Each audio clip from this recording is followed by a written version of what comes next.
Assalamu alaikum everyone. This is a continuation about this person, family friend Nagina, Suraya Gabol's eldest daughter. So last night it was again the inference. Who could have done this? Who could have applied their evil will, ill will? And so the dreams I've had, and I've been, my mother has gone to Shahbaz Qalandar for me for certain thing in my childhood. And so I felt Shahbaz Qalandar was with me later on. But I had these dreams like Nagina Auntie's gate. It had a very small door that opens from the gate, so we have to bend down to go in. Thereafter, I asked myself, have you seen such a door that you have to bend down? In Karachi American School, this could be a sign from God. For God says, I give you signs in the horizons and in yourselves, that you may know the truth. So, yes, there was a room where Miss Dessa kept all the sports things were kept in the gym. This room had a door, small one, where we had to bend down and go. So in my dreams, I've always seen that I'm stuck. I'm bending down and I'm going through the door, but I can't. It's suffocating me and all that. And later on in Karachi, when I was being attacked and I was wondering who the witch is, the bulbul was coming, this bird. And he was saying, your secret, your secret. And then I realized that secret and cigarette rhyme or kind of sound similar. And last night again I asked again, please tell me who this witch is, who is jealous, I've been told, of my mother and father, and the children haven't done anything to her. And I was told that she is bent on destroying my mother and her children, her house, everything. So this is why last night thinking Nagina Auntie came in my thoughts. And the people we have known, all the family members, friends, where are they? Some of them, one family has gone to the United States. So this is what it is. And when I took my mother to the doctor, I was going to the therapist. My mother was saying this strange thing. She was scared of Dr. Farozi Ahmad, and she was saying this strange thing. So I was wondering, because was she attacked or seduced by Nagina later on? Coincidentally, when I first started to go to Miss Dessa's place, after her mother's demise, she had asked me to help her with her dress's zipper. And I closed my eyes and I told her, and then she told me, why did you close your eyes? Why did I close my eyes? I couldn't explain to her because out of respect, even a teacher or a lady with another girl may not feel comfortable. I'm a new person in her life, and so she's not my mother. She's more than my mother, but this was the first time something she couldn't do, and I had to help her to do it. She had asked me, so out of respect, first time with someone, we tend to feel uncomfortable, maybe a little bit. Like my mother afterwards, even though she's taken care of me, changed my pampers in my childhood, infancy, and later years, but as I grew up, I couldn't talk to my friends in a casual manner with my mother being present there. So I had to ask my mother to leave the room when we were together, my friends and I. And now I will talk about a little of exposure. At first, certain times, there were certain things that were extremely serious. Like if we committed this, it was like, no way, this was the biggest crime on earth for us. Later on, we're exposed to these things, and so we lose that seriousness about a crime. We become quite lenient about it. Like, for example, in our olden times, maybe even the husband-to-be, a proposal would come, and the ladies would feel shy. They would have their heads down. Now it's not this kind of a shyness anymore. Male friends, female friends, in front of parents now, they are meeting and all that. So this exposure has made certain things seem less criminal, wrong, and our shyness has gone. It's not the way we used to be. And so in St. Joseph's College, in this novel, Far from the Madding Crowd, by Thomas Hardy, there's a passage where it tells us that there was a time in English women, ladies, they felt this pride that they were untouched by males. As far as I remember, pure virginity felt so pure, untouched. This is the bringing up of a English woman, a female, in the 18th century, 19th century, just 18th century, or the 17th century. So I wonder why these things are not brought up. They're put quite back, forgotten. It's the past. But it was this custom in English upbringing.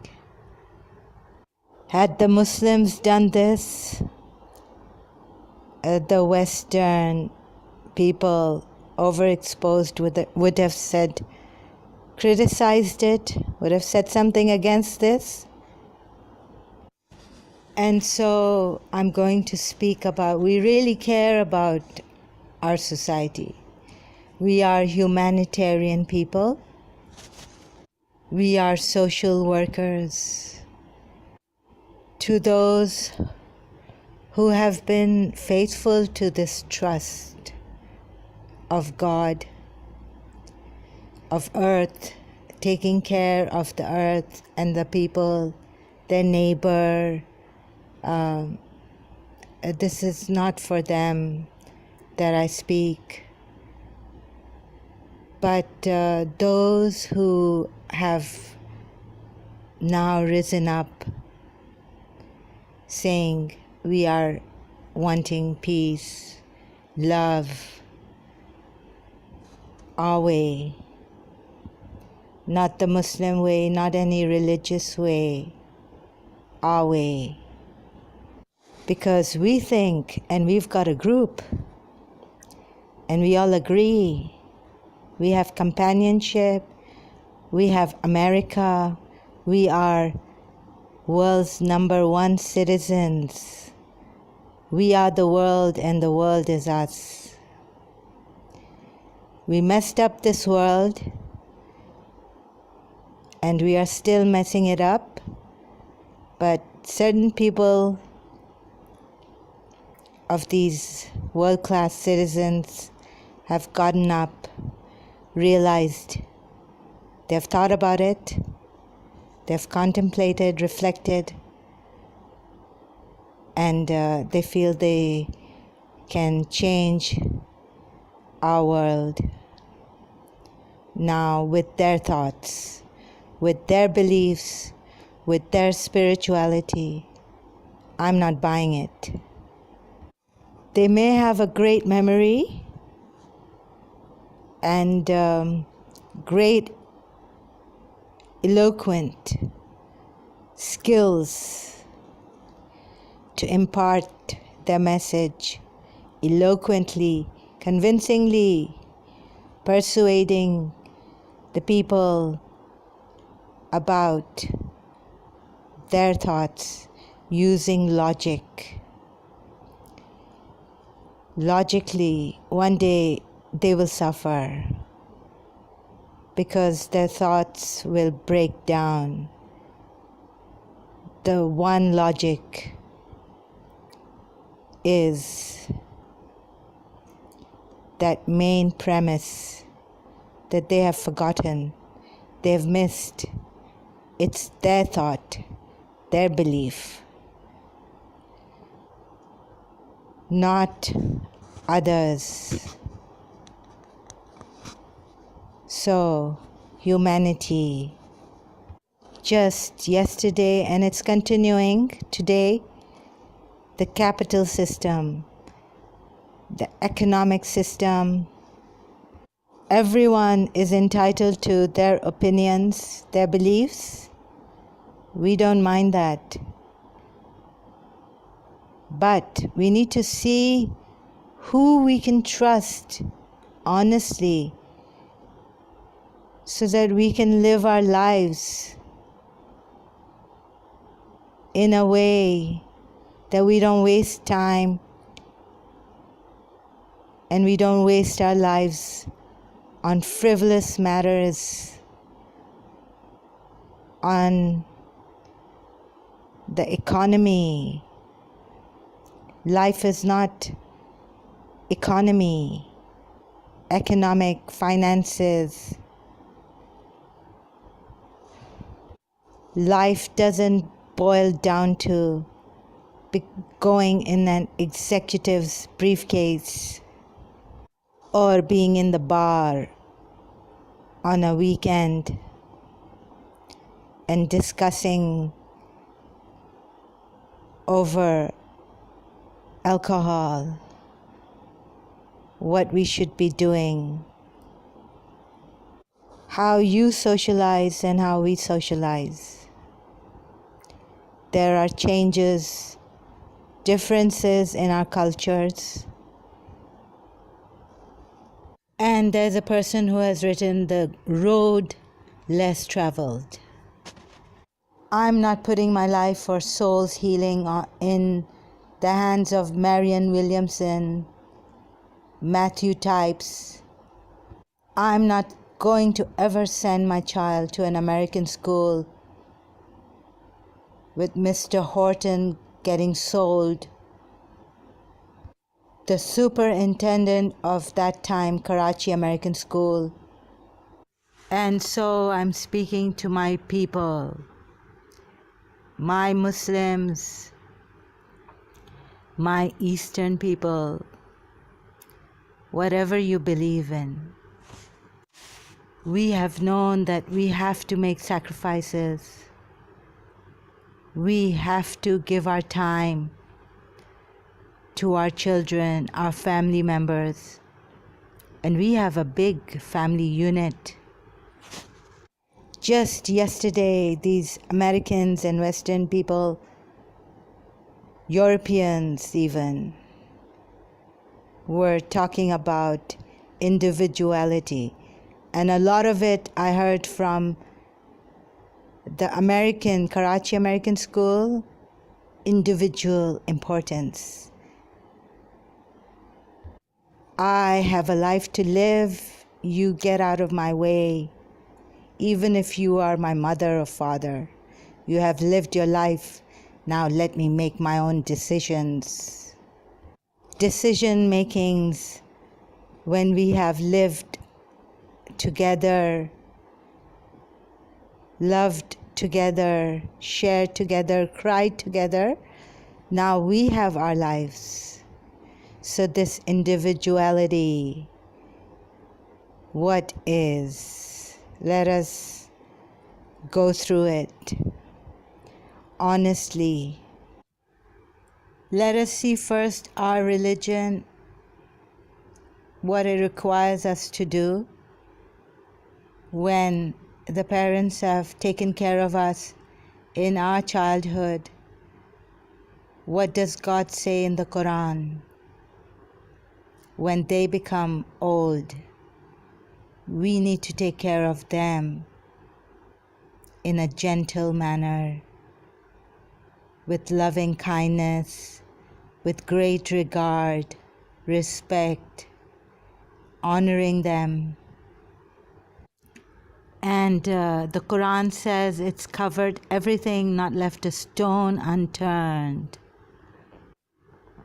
And we already have the example of Prophet Muhammad sallallahu alaihi wasallam's life, his family members, his true and sincere companions, followers. And God says in the Quran, on this day I have completed your religion and chosen Islam for you all. We have it all in the Quran. The guidance is there, and there is a living guide for us. Extremely trustworthy, tested through and through, and come out with flying marks. One who is so grounded and aligned with the cosmic order that at slippery times his foot does not slip. And thus he is so grounded, not just for himself, but for others he will lead and guide and take care of as our spiritual father and mother. So Imam Ali was given the title by Prophet Muhammad sallallahu alaihi wasallam, the father of dust or the soil. Can you imagine if his feet are walking on the dust? What plants they will be growing, what fruits would sprout out, what flowers, how the earth rejoices in every step that he takes. This father of the soil, Abu Turab, Allahumma salli ala Muhammadin wa ali Muhammad.